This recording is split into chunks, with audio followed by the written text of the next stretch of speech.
you out in a second when you catch this thing. There we go. Alright. So now make sure that's stable.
Make sure it was hunky-dory. All right. Hospitable.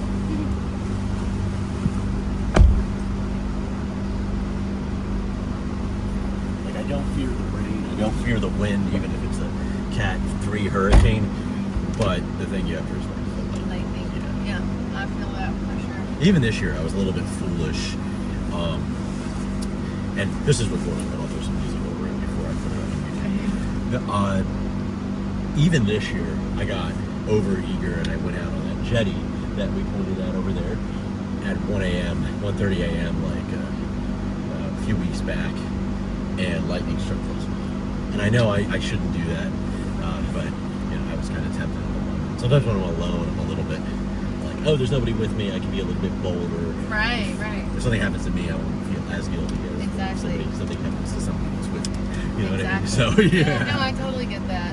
Yeah, I'm the same way. Like, if I have my dog with me, I'm way more protective of her than I am myself. Like, when we had the three Situations. people from our community that joined me during Milton, but we just set everything up in the car first, Right. and then occasionally I would get out, and if one of them were feeling bold, they would come out with me and film by the water. But everything was set up so that the car was on, the key was in the car, and so that everybody could safely just be in here. Just because, you know, now there's like 3 people. Yeah, no, and all of that, I think. So it'd be a good, it's like, kind of like taking kids on a school trip and then being a good chaperone to them. Yeah. Yeah. But yeah, lots of magical memories, just like watching all this stuff. Here's the second wave. The second wave is coming in. The nice thing is you can get little itty bitty screenshots. Oh, that's cool. I didn't realize that's what that does. Yeah, it's got so many features. It's got like some phones they have a pause feature for the video where you can pause it. So this, yep. So when that second wave of wind came in, that is signified by this second sort of shelf area. So it's like the waves in the atmosphere being a fluid correspond to the waves in the water. So it's like, or the waves of wind.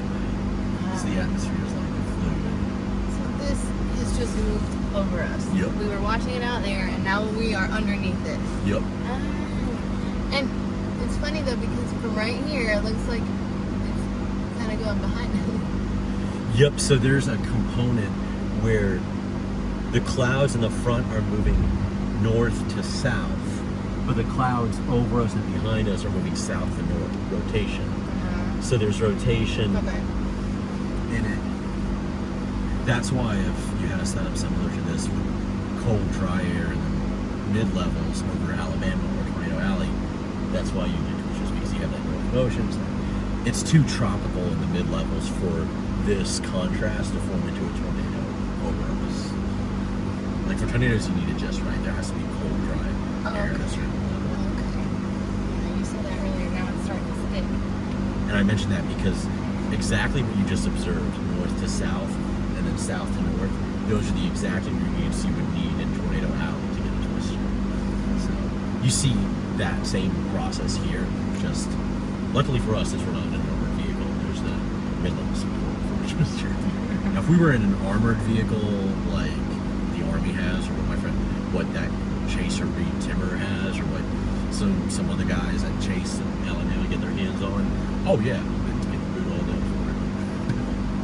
Honda will go flying. Thankfully, there's never been a tornado here that's severe enough to. And that's the other thing that's really cool, that in terms of physics, with a tornado, the wind operates in like a straight line and then turns up. So there's an upward component sucking you in. Whereas in a hurricane, it's like straight line and the wind is almost coming down, but it's mostly just straight line, so you don't really get sucked up. It's just horizontal. The tornado is a hurricane wind, tornado. So you don't have to worry about us being lost if this were like a cat. Then it gets more complicated. Eye walls of hurricanes have tornadoes, aka mesovortices in them, so you can be briefly slightly lofted before the horizontal winds place you back, keep you back on horizontal and downward winds. That's what causes turbulence in the planes, upward, updrafts, and downdrafts. The storm's forming, updraft, you're going up. One of the fronts just fell. Did you see that? Yep. Huh. Means it's getting windier. Winds are not nearly as strong as yesterday, thus far. I think the strongest winds with this storm are where the rain is. So like once the rain shaft meets us, then under there the strongest winds are located. So like some storms, the strongest winds come in this outflow, and then once the rain arrives, there's like no wind. This one is the opposite. This one's like some wind in the beginning, and then the rain's gonna arrive, and there'll be like a quick big burst of wind. What determines where it goes from here? Is it going to go towards the beach? Yep, because so two steering winds came together. The west coast sea breeze came off the Gulf and pushed the clouds towards us inland, away from the beach. And then, but the east coast sea breeze crossed the state, produced thunderstorms, and thunderstorms and outflow from that collided. The ridge of high pressure that's in the Atlantic, the steering wind out of the east, coming from the east, is stronger. So that's going to win, and that's going to push all this gradually. The collision product, it's going to push it west towards the beaches. Yep. Like, so you think of it like two winds like this. They collide, can't go down because that's the Earth's crust, so they go up. And then the stronger wind pushes it back towards the beach. Some days you get like weird setups where the steering winds on both sides are kind of like the same.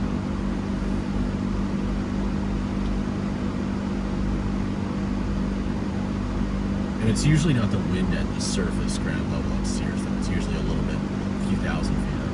Because at the surface, you get sea breezes. So if you just judge by the surface, you would think everything was moving away. But 3,000 feet up, the mean wind, the result of the collisions, is east to west. So that's why. That's why it moved over us, even though the wind earlier seemed like it was pushing it away.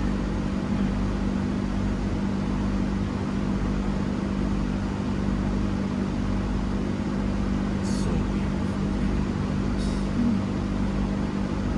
For Katie or me? Either. Either's okay. Yeah, whatever. It's I so think funny. everyone knows what they should say, you know? Oh, gosh. I let you go because I'm both. It's not.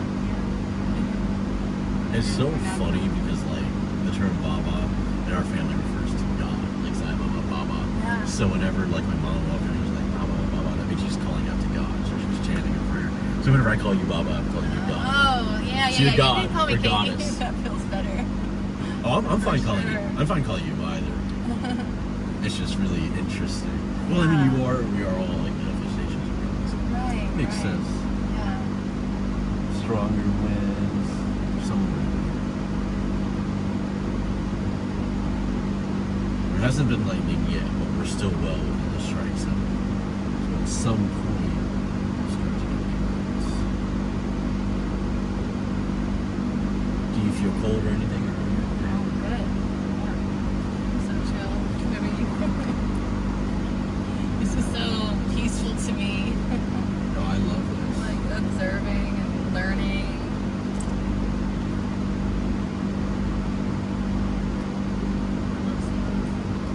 When I turn my head in this direction, just to see how far the rain shaft or rain curtain is. So it's still about, the rain curtain is moving much slower than the wind. It's still about a mile and a half southeast of us. So when we were by the water, the rain curtain was about 4 miles east of us. Now it's a mile and a half east of us, and it's not moving as fast as the clouds. See, these clouds are now all the way to approaching Treasure Island and Gulfport. But the rain curtain is still stuck behind it over the bay. So it's interesting. The clouds race out well ahead of our rain curtain. And the wind will kind of be a barometer for how close the rain shaft, or aka rain curtain is. So The rain curtain. as the winds increase, that means it's getting closer and closer. Rain curtain. How big is the rain curtain? So it's probably about 10 miles thick. So it goes all the way from out over the bay to like into Hillsborough and Manatee. And when it's like this grayish, almost misty color, The guy up here. oh yeah, they stay up there. They've stayed up there like 60 miles an hour. It's like, maybe they're like the adrenaline junkies. Yeah. Right. Or they just get so sick and tired of it being hot, they're like, okay, hit me with the biggest one you got. I don't Yeah. care if there's lightning. One day last week, I looked out the front door, and on the right side in the streetlights, pouring rain, and on this end, not at all. Yup. And You have then that. we stood there and watched it and take over, but it was for a solid, like, I don't know, 30 seconds to a minute, and I just kept looking back and forth like, we're right on the edge of it. Yup. A lot of our storms are like that. There's like an extremely sharp cutoff between the heavy rain and the no rain, the light rain.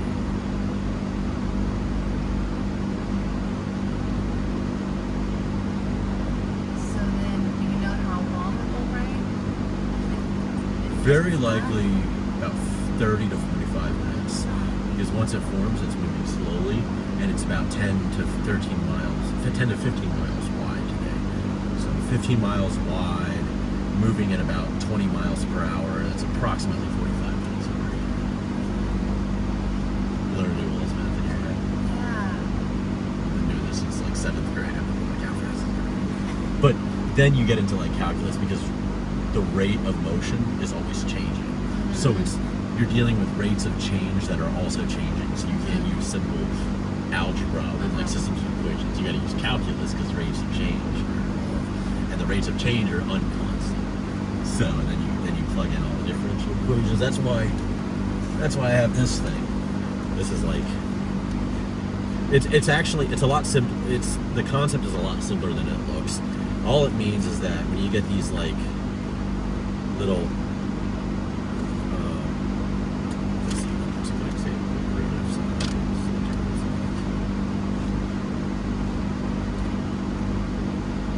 so yeah, this just means rates have changed. This could represent like the wind speed, and this could represent how the wind's moving. Remember like parabolas and stuff from algebra.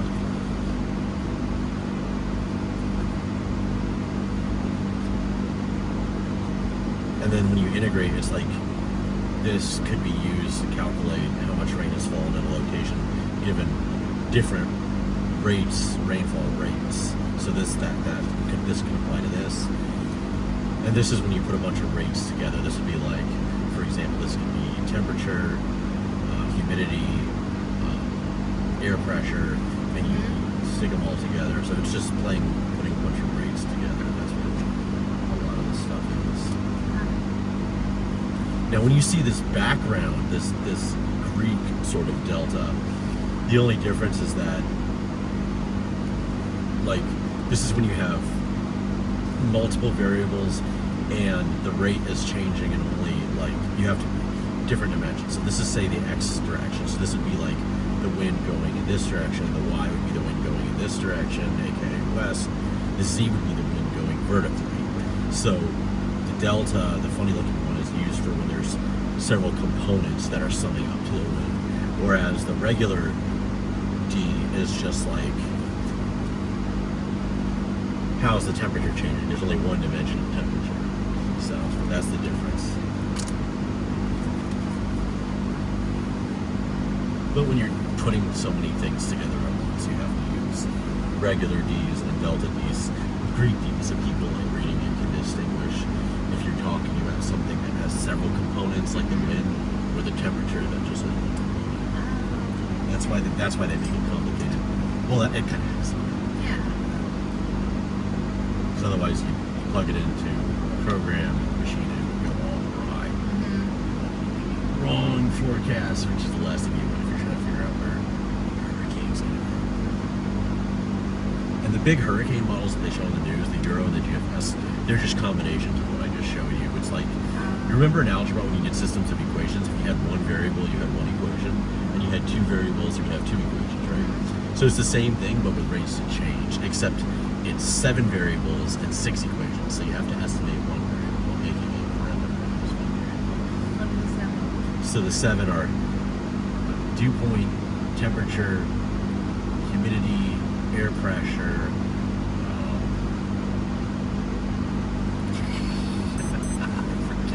time's up. Potential heat content or convective available potential energy. 6. Oh, and then water temperature. Yeah. The teacher's watch beat. That means it's 6 o'clock.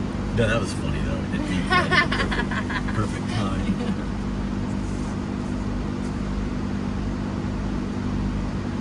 This is so fun to watch.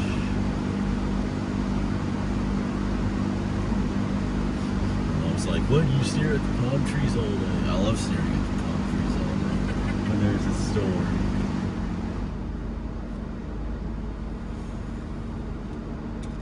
How many months does it give you this much of the show?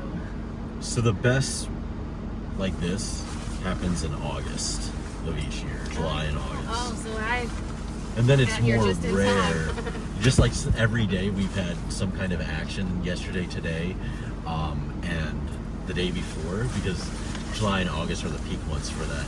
But am I freezing you? Sorry. No. I kind of just wanted to put. I mean, no, I'm not freezing. It's just it's comfy anyway.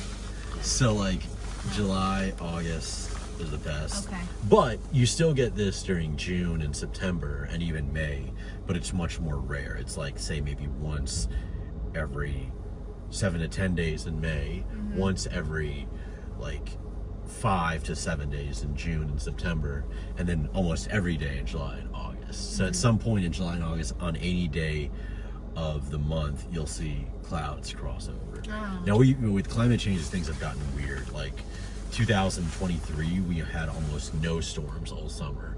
Like, you didn't see this. Like, you'd go days without this. Like, you would come hang out with me the last 2 days, and then today, none of this would be visible.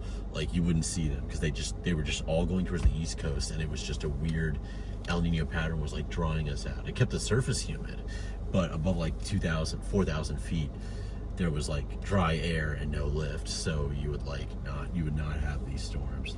And then 2024 was the opposite year. We had more rain than normal in August and September, which were harbingers of the assault of Helene and Milton that came later on.